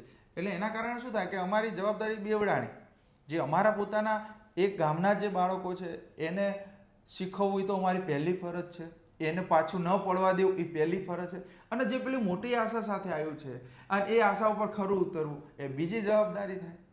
પણ હજુ બંને પેરેલલ ચાલી શકીએ છીએ. અને શિક્ષણ માટે હું એવું કહી શકું છું આજની તારીખે મારી શાળા માટે કે એની કક્ષા પ્રમાણે એને આવડે. અમારા શિક્ષકો, અમારો સ્ટાફ બધા મહેનત કરે, અને બધાને એવું તો છે કે આપણે તૂટી જવાનું, સાંજે થાકી જવા જોઈએ ભણાઈને, ઊંઘ આવી જવી પડે, ગોળી લઈને નહીં સુવાનું, આ કામ કરવાનો થાક લાગી જવો પડે. અને એ તો હું કહું કામનો થાક લાગવો જ જોઈએ. ભણાવે એટલે બધા ભણાવે સારું અને મહેનત કરે, અને એના માટે જે પ્રયોગો કરવા જોઈએ એ કરે. કારણ કે એક જ સિસ્ટમથી બધાને ના આવડે છે. તુંડે તુંડે મતિ ભિન્ના જેવી વાત છે. દરેકની બુદ્ધિ અલગ છે, બધા જુદા જુદા પ્રયોગો કરે, એન કેન પ્રકારે ગમે તે કરી પણ બાળકને પ્રવાહમાં લાવવા માટે અમે પ્રયત્ન કરી. શિક્ષણ નહીં બગડવા દેવાનું. એમાં સફળતા પણ મળી છે. અને મળી છે ઘણા વધતા અંશે. અમને આમ સંતોષ ખરો પણ આમ સંતુષ્ટ નથી થઈ ગયા હજુ. અને એવું હું પાછો સ્ટાફને કાયમ કહું કે આપણી શાળા જે સ્થિતિએ છે, જે બધા કદાચ કોઈ વખાણ કરે, કોઈ વાહવાહી કરે, પણ આમાં ક્યારે અસંતોષી જ રહેવાનું આપણે. જો નવું જ કરવાનું. અમે તો એવું કહીએ, મેં એક બહુ મસ્ત સુવાક્યની તમે હમણાં વાત કરી ને, તો અમે એક સુવાક્ય અમને દેખાય એવું લખ્યું હતું કે હે મારા માલિક, મારી આકાંક્ષાને મારી સિદ્ધિ કરતા ઊંચેરી રાખજે. એટલે સ્ટાફને હું કહું કે આપણે એક સપનું પૂરું કરીએ ને તો 3 સપના જોઈ રાખવાના ઊંચા.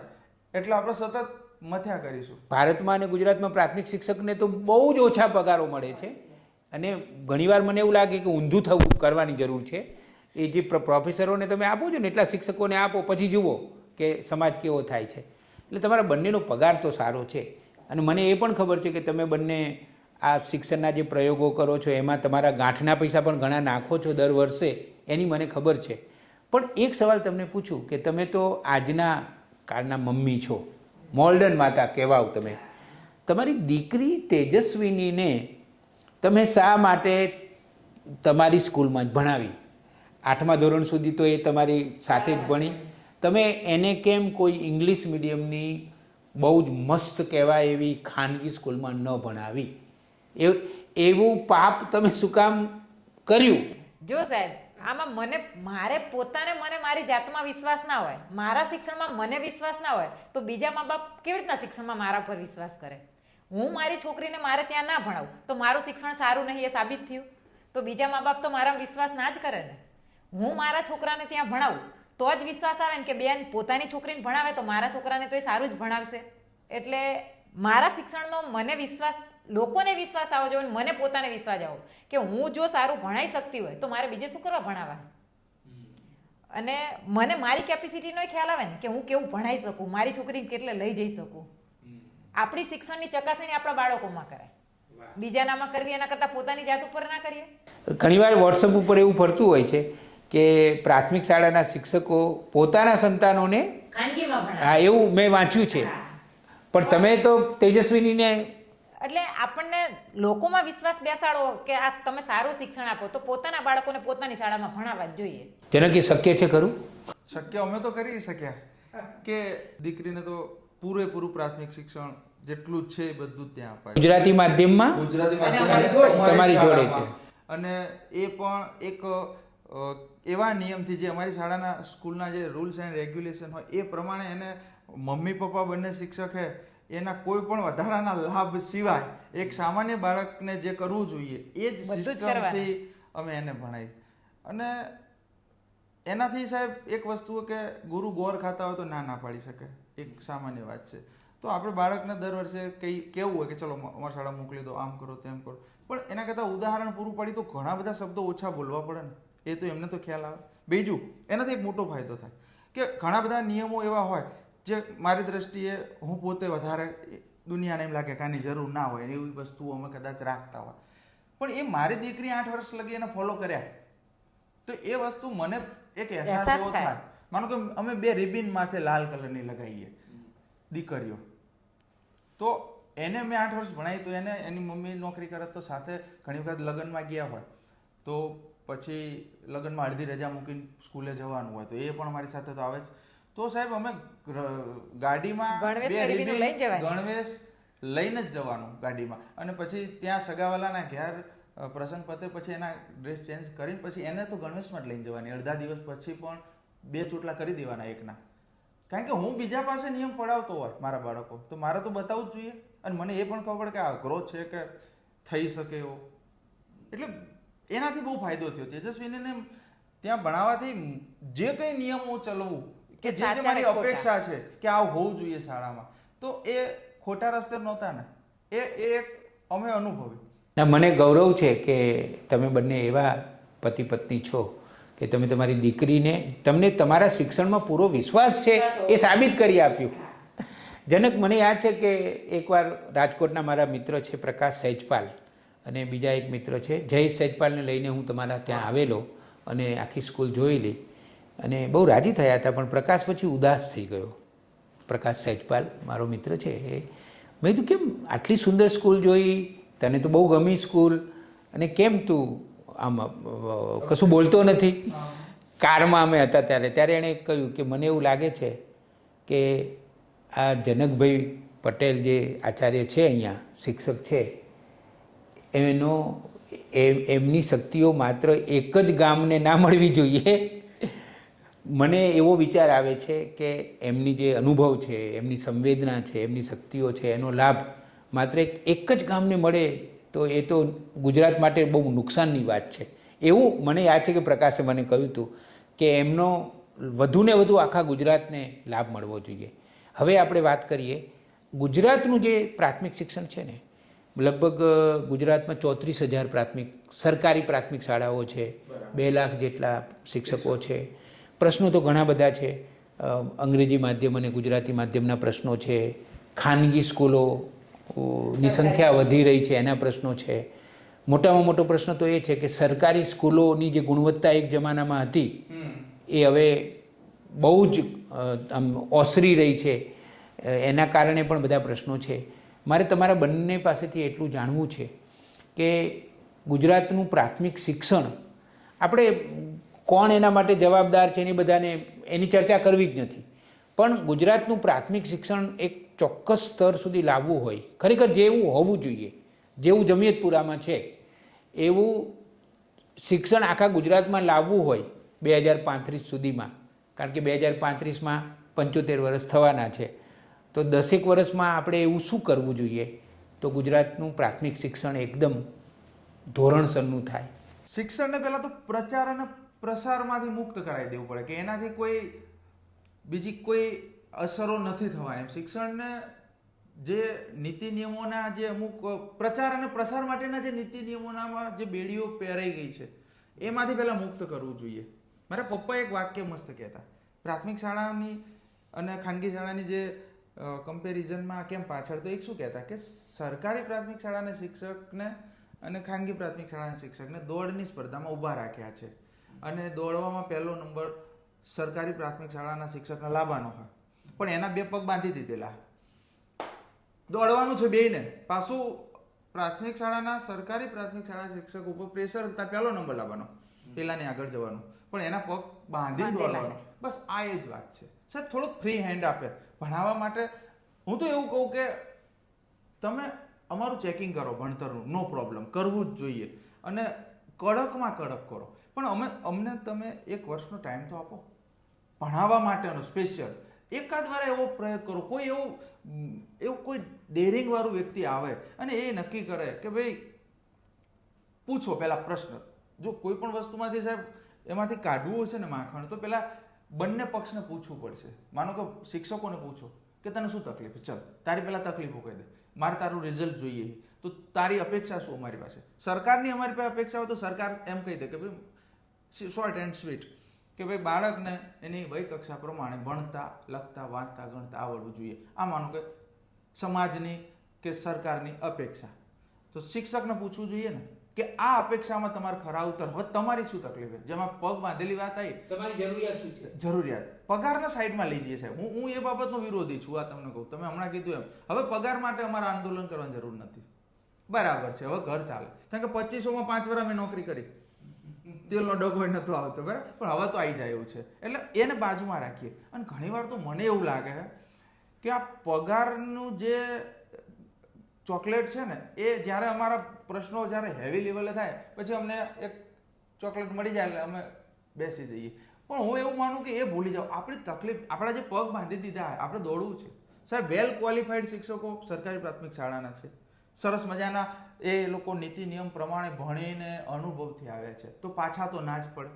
બીજું કે આપણે તડકામાં કામ કરવું સારું કે સરસ મજાના 4 પંખા નીચે વર્ગખંડની અંદર ભણાવું સહેલું?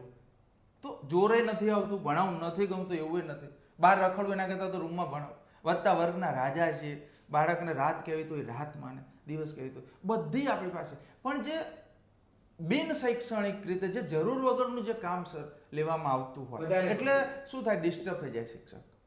બાકી મેં કીધું એમ એક કોઈક આવે, કોઈક એવો વ્યક્તિ આવીને ખાલી એમ કે 12 મહિના માટે કે ચલો 12 મહિના તમને શાળાની બહાર નહીં જવા દઈએ, કશું કામ નહીં બતાવીએ, તમે ભણાવો. હા, પણ પછી ના આવડે તો અમે જવાબદાર ખરા, એ બંને પક્ષની. અને એવો કરો, ટ્રાય કરો 12 મહિના, કોઈ તો કરો, ભણાવવા જ દો. પેલી એક સરસ મજાનો જોક છે, તમને સાહેબ યાદ છે કે કોઈ વ્યક્તિને કબજિયાત થઈ એટલે દવા લેવા માટે ડોક્ટર પાસે ગયો.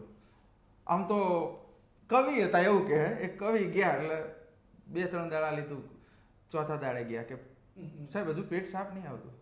પછી ડોક્ટર તો ઊંચા કક્ષાની બધી દવાઓ આપી હતી પણ પેટ સાફ ના આવ્યું. એટલે પછી ડોક્ટર પૂછ્યું કે શું કરો, કે કવિ હું, 50 રૂપિયા આલ્યા, પેલા ખાવ તો ખરા, પેટમાં કંઈક જાય તો કબજિયાત માટે.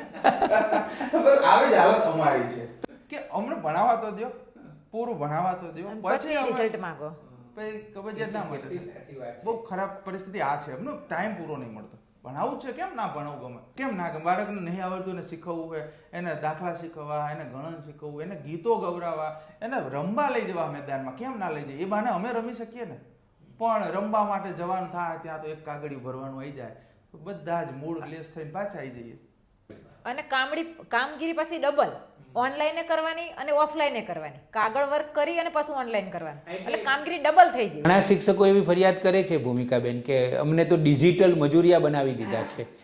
અને એકવાર મેં લિસ્ટ પણ બનાવ્યું હતું કે પ્રાથમિક શિક્ષક પાસે કેટલા કામો સરકારો કરાવે છે, તો 100 ઉપર હતા. અને એમાં દુઃખની વાત ક્યાં સાહેબ, આપણે તમે કદાચ ભણ્યા હશો, આપણા જાણીતા હાસ્ય લેખક જ્યોતિન્દ્ર દવેનો એક પાઠ આવતો અમારા, આંખે આંજણી થઈ હતી, એમને આંજણી થઈ હતી જ્યોતિન્દ્ર દવેને. એટલે તમે ગયા ખબર કાઢવા તો કે એમ કરો, પેલો મૈડ્યો ચોટાડો વાટીને. પછી હું ગયો તો મેં એમ કીધું કે બાજરીનો લોટ, એટલે એમને તો જે આંજણી આવડી હતી અને એની ઉપર દવાનો થર થયો આટલો.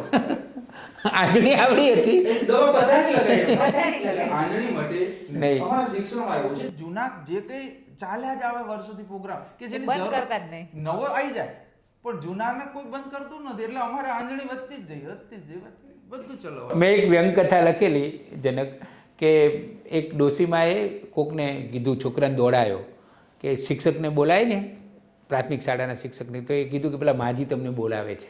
તો શિક્ષક છે તો એ ગયો, તો કે શું માજી, તો કે બેટા મને 2-3 દિવસથી કસર આવે છે, આવે છે, જરા થોડા વાસણ ઘસી નાખ ને.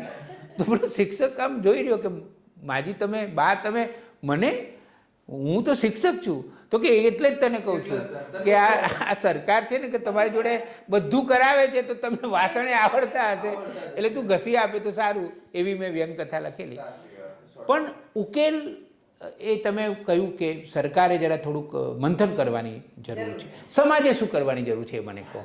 કારણ કે જનક મને ઘણીવાર એવું લાગે કે જે પ્રાથમિક શિક્ષણ દોડાયેલું છે ને એમાં સરકારની નીતિ, રીતિ, પ્રીતિ અથવા તો અપ્રીતિ આ બધું જવાબદાર છે, એ હું કબૂલ કરું છું. પણ આમાં ક્યાંક ને ક્યાંક સમાજની, માતા પિતાની કોઈ જવાબદારી ખરી? હા, સમાજ ધારે તો આમ તો 100% જવાબદારી એ લઈ શકે. સમાજ કઈ રીતે કે સમાજે શું કર્યું કે આ જે આપણે જાણીએ કે સરકારી શાળા અને ખાનગી શાળાઓ વધી રહી, તો સમાજે જોયું કે ભાઈ મારા બાળકને ચલો અહીંયા શિક્ષકોને બહુ કામગીરી નહીં, તો એનો તો રસ્તો અપનાવી લીધો ને ત્યાં જવાનો. એને આંદોલન કેમ ના કર્યું અમારા બાળકને ભણાવવાનું? જે બીજી રીતના આપણે આંદોલન કરીએ, ક્યારેક કોઈએ શાળામાં જઈ અને પૂછ્યું કે સાહેબ તમને આટલી બધી શું તકલીફ, ચલો અમે એકવાર તાલુકામાં જઈ આવીએ કે ભાઈ અમારા સાહેબોને ભણવા બધું. સમાજે તો વટલો રસ્તો શોધી લીધો ને, એને તકલીફ પડી શાળામાં, એને દેવું કરીને પણ ચલો ખાનગીમાં. અને અત્યારે તો હું ઘણીવાર કહેતો હોઉં છું જનકભાઈ કે પહેલાના માતા પિતા પેટે પાટા બાંધીને ભણાવે, હા, અત્યારે આંખે પાટા બાંધીને, આંખે પાટા બંધાઈ ગયા. કુલ કમાતા હોય ને પૈસા એના 40-50% તો શિક્ષણની ફી અને ભણાવવામાં જતા રહે. હા, જતા રહે. અને તો એ મંજૂર છે, એ મંજૂર, પેલું મંજૂર નહીં, ખાલી એને જે જાગૃતતા બતાવવાની. આજે સાહેબ પોતાનું બાળક જો ખાનગીમાં ભણતું અને તકલીફ ક્યાં છે? જે સમાજનો સૌથી વધારે જાગૃત વર્ગ છે, શૈક્ષણિક રીતે સક્ષમ છે, આર્થિક રીતે જે સક્ષમ છે, જેનો વજન પડે શબ્દોનો, એવા લોકો પોતાના બાળકોને ખાનગીમાં લઈ ગયા. જે બોલવાનો હતો, જેની આંખો ખુલેલી હતી, કદાચ જો એને પોતાના બાળકને સરકારી શાળામાં ભણાયા હોત તો એ આ બધા નીતિ નિયમોથી વાકેફ હોત, તો એ અવાજ ઉઠાવત. હવે બાકી પાછળ કોણ રહ્યું કે દુઃખ સાથે કેવું પડે. આજે પણ સમાજમાં એવા વર્ગ છે કે એનો શાળામાં વાલી આવે આચાર્ય સાહેબને મળવા, એના બાળકનું કામ છે અથવા ગામ લઈ જવો છે, તો આપણે પૂછીએ કે આવો મોટી શાળા કે શું કામ હતું, કે ભાઈ મારા દીકરાને લઈ જવા. તો આપણે પૂછીએ કે હા કયું ભણાય, તો કઈ તો નહીં ખબર. હવે એવી સ્થિતિ જ્યાં હશે કે પોતાનું બાળક કયું ભણે છે એ જ વાલીને નથી ખબર, તો ભાઈ આપણે શું અપેક્ષા રાખીએ? અને ક્યાંક એની મજબૂરી હશે, આપણે એવું નહીં કહેતા આર્થિક તકલીફ હોઈ શકે, પણ જાગવું તો પડશે ને, કોઈએ તો બોલવું પડશે. શિક્ષક એક હદથી વધારે નહીં બોલી શકે, એની મર્યાદા છે. એ એક કર્મચારી છે, બંધાયેલો હોય, એ આંદોલનો નહીં કરી શકે, બરાબર છે. સરકારની કંઈક મજબૂરી હશે, મજબૂરી ના હોય એવો એક જ વર્ગ છે સમાજ. નાગલા ઓછા પડ્યા રે એવું એક ગીત આવે છે ને, પાંચે આંગળીએ પૂજ્યા તો નાગલા ઓછા પડ્યા રે.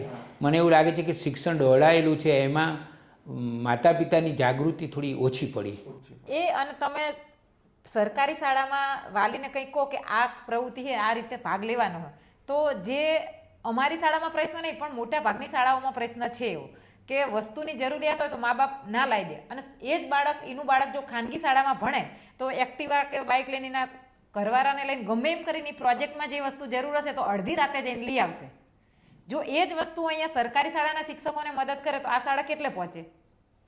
એટલે એ તમારી વાત સાચી છે કે જે નવા મનોરોગ આવ્યા છે વાલીઓમાં કે ખાનગી શાળા એટલે સારી શાળા, અને આમ શાળા ગૌરવ લેવો કે મારું બાળક તો આ શાળામાં ભણે છે, ખાનગી શાળામાં ભણે છે. એટલે ખાલી એનું સ્ટેટસ હોય ને, નામ મોટું હોય, અને જેની ફી સૌથી વધારે એ શાળા સૌથી સારી, કે ભાઈ અમે તો 2 લાખ રૂપિયા વર્ષે અમારે તો થાય છે. એટલે આવી જે પરિસ્થિતિ છે, એવી પરિસ્થિતિમાં પણ તમે બંને જે કામ કર્યું અને હજી પણ કરી રહ્યા છો એ ખૂબ આનંદની વાત છે. પણ સાહેબ એમાં એક વાત કરું બીજી, કે તમે જે વાત કરી ને એમાં શિક્ષક તરીકે ક્યાંક અમારી ફરજમાં એવું આવે કે ભાઈ કોઈ ગામ છે એમાં 2 દુકાનો છે કરિયાણાની, એક સારી ચાલે છે, એક નથી બહુ ચાલતી, તો જેની ખરાબ ચાલે છે દુકાન, ઓછા ગ્રાહકો આવે તો એ તો એની ફરજમાં આવે ને કે મારે મારી દુકાનને કેવી રીતે ગ્રાહક. તો સરકારી શાળા અને ખાનગી શાળા નામની 2 દુકાનો જે ચાલે છે, તો અમારી દુકાને જો ના આવતા હોય તો અમારે લાવવા માટે અમારે કંઈક કરવું તો જોઈએ ને. પછી હા, એ બાબતમાં પાછું હું કહું છું કે મુશ્કેલી ગમે એટલી, તકલીફો ગમે તે છે, પણ તમારે તમારી દુકાન શિક્ષણ રૂપી જો શ્રેષ્ઠ બનાવી છે, બજારમાં ઘણી બધી છે, તો તમારે આ રોદણા રોવાથી તો કશું ના થાય ને સાહેબ. આજે હું છું તો હું એવું કહી શકું કે ભાઈ કોઈ પ્રાઇવેટ સ્કૂલમાં ભણાવે છે 50,000 રૂપિયા આપીને એના બાળકને, તો હું એને, અમારે તો એવું છે નહીં સાહેબ, ક્યાંય કોઈ જતું નહીં, પણ ક્યાંક અમારા મિત્રો સાથે ચર્ચા થાય કે ભાઈ અમારે તો આજે અમારા ગામમાંથી 10 છોકરા જાય છે બસમાં, તો હું એમને કહું કે તમે એવું કહી શકો ખરા કે 4થા ધોરણમાં કોઈ બાળક ભણે છે ખાનગીમાં, તો તમે એના વાલીને એવું કહી શકો કે ભાઈ તારા 4થા છોકરાને અહીંયા લાવજે, આપણે આપણી નિશાના એક 4થા છોકરાનો, તારા 4થાનો એક ટેસ્ટ લઈએ, પરીક્ષા, અને ગેરંટી સાથે મારો છોકરો તારા ખાનગી કરતા આગળ, એવું તમે કહી શકો કોઈ દાડો? હું તો કહું મારી શાળામાં તો જતા નથી, પણ અમારે એટલું તો બતાવવાની તાકાત જોઈએ ને કે તારા જે 50,000 રૂપિયા તમે ભરો છો અને અહીંયા એને જેટલું આવડે છે એના કરતાં વગર પૈસે ગણવેશ અહીંયાથી, પુસ્તકો અહીંયા, અને તો તમારા બાળકને અમે વધારે આપીશું. એ હરીફાઈમાં ટકવા માટે અમારી ક્વોલિટી તો જોઈશે જ ને. એટલે એ તો ખરું, ક્યાંક અમારી ફરજમાં તો છે, અમારી નિશાળ બંધ ના થવા દેવી અમારી જ ફરજ છે ને, અને એના માટે અમારે શિક્ષણ આપવું પડે. અને જનકભાઈ, તમારા જેવા તમે 2 છો, અને તમારા જેવા ગુજરાતમાં ગુજરાત સરકારની જ પ્રાથમિક શાળામાં નોકરી કરીને, નીતિ નિયમોનું પાલન કરીને, પ્રતિબદ્ધતાથી સરસ કામ કરતા હોય એવા ઘણા શિક્ષકો છે. એટલે મન હોય તો માળવે જવાય. તો એ નક્કી કરે શિક્ષક કે મારા ગામનો એક પણ વિદ્યાર્થી બહાર નહીં જાય, એ આપણા હાથમાં, એ મારા હાથમાં છે, એ તો પાકું. હા, એના માટે મહેનત થોડી વધારે કરવી પડે ને, એલાની સામે ટકવું છે. માનો કે અમને બિનજરૂરી કામો વધના હાલતા છે, તો એ ક્યાંક ઘરે લઈ જવા પડશે, અથવા તો રિસેસમાં કરવા પડશે, રાતે જાગીને કરવું પડશે, અને વધારે ટાઈમ બાળકને આપીશું તો એને અમે ઊભા રહી શકીશું. એટલે એ તો કરવું પડશે સાહેબ. પોતાનો જાળવવું હશે તો મહેનત ડબલ કરવી પડશે. બાકી દાડે દિવસે જે અમારી સંખ્યા ઘટે છે સરકારી શાળાની, ખાનગી શાળા ફળે ફૂલે એમાં બચવું હશે તો અમારા જ વિશેષ પ્રયત્નો કરવાના છે. અને તમે કરી રહ્યા છો એનો આનંદ છે. તમે બંને નવી સવારના સ્ટુડિયોમાં આવ્યા અને આટલી બધી સરસ વાતો કરી અને મારું ચાલે ને તો આ નવી સવારના તમારા બંનેનો જે આ વિડીયો થયો છે, મુલાકાત થઈ છે, એ હું ગુજરાતના મુખ્યમંત્રીને બતાવું, ગુજરાતના શિક્ષણ મંત્રીને બતાવું, ગુજરાતના શિક્ષણના બધા જ જે હોદ્દેદારો છે એ બધાને હું કહું કે ગુજરાતના પ્રાથમિક શાળાના જે શિક્ષકો છે બે એનો વિડીયો જુઓ. એટલે નવી સવારના જે પ્રેક્ષકોએ આ વિડીયો જોયો છે બધાને મારે વિનંતી કરવાની છે કે આ વિડીયો વધારે ને વધારે લોકો સુધી આપણે પહોંચાડીએ, કારણ કે શિક્ષણ એ પાયાની વાત છે અને એમાંય પ્રાથમિક શિક્ષણ એ તો પાયો છે આપણો સમાજ, આપણું રાષ્ટ્ર, એનો જે પાયો છે એ તો પ્રાથમિક શિક્ષણ જ છે. અને આજે નવી સવારના સ્ટુડિયોમાં એવા બે શિક્ષકો આવ્યા કે જેમણે 2.5 દાયકાથી વધારે સમય પ્રતિબદ્ધતાથી શિક્ષણમાં કેવું જબરજસ્ત કામ કર્યું છે. એટલે હું તમને બધાને વિનંતી કરું છું કે બધા જ પ્રાથમિક શિક્ષકોને, માતા પિતાઓ સુધી આપણે આ વિડીયો પહોંચાડીએ. હું તમારા બંનેનો ખૂબ ખૂબ આભાર માનું છું. વર્ષોથી તમારા બંનેનું કામ હું જોતો આવ્યો છું અને તમારા ગામની જે સ્કૂલ છે જમિયતપુરા પ્રાથમિક શાળા એ તો મારું મનગમતું સ્થળ છે. ત્યાં આપણે વાંચન શિબિર પણ કરી હતી અને ઘણીવાર હું દોડતો બાળકોને વાર્તાઓ કહેવા પણ આવું છું. તમને બંનેને હું ખૂબ ખૂબ શુભકામનાઓ આપું છું. આખા ગુજરાત વતી હું તમારો આભાર માનું છું કે તમે બંને ઉત્તમ કામ કર્યું છે અને ભગવાનને પ્રાર્થના કે તમને બંનેને નિરામય દીર્ઘાયુ આપે અને પ્રાથમિક શિક્ષણના ક્ષેત્રમાં હજી વધારે ને વધારે કામ તમે કરતા રહો. અને મારા મિત્રએ જે આશા રાખી હતી એ પ્રમાણે આ તમારી જે સંવેદના છે, સજ્જતા છે અને અનુભવ છે એનો લાભ ગુજરાતના બીજા ગામોને પણ મળે. તમારો ખૂબ ખૂબ આભાર માનું છું. ખૂબ ખૂબ આભાર સાહેબ. Thank you.